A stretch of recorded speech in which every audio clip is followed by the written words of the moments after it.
Day 4. How do you think Mary felt when she heard the news that she, a virgin, would conceive and that her child would sit on David's throne?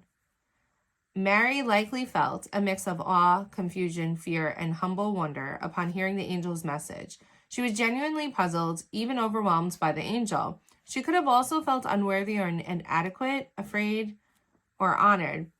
But Mary's example reminds us that faith doesn't mean having all the answers. It means trusting the one who does, which is God. He has all the answers, and she trusted in him, and we can see that through her obedience of having this child. Especially when having a child out of wedlock was a horrific sin in this time period. It's more common today, but back then, this was a big, big problem, and she was just about to get married. Compare Psalms 89:30-32 with what is said about Jesus in 2 Corinthians 5:21 and Hebrews 4:15.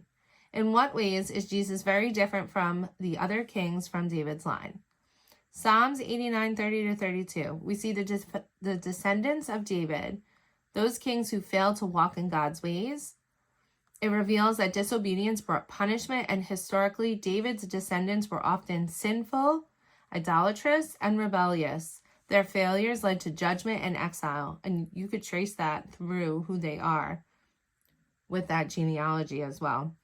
2 Corinthians 5 and Hebrews 4, we see that there's an obedient son who knew no sin. He bore stripes for our iniquity.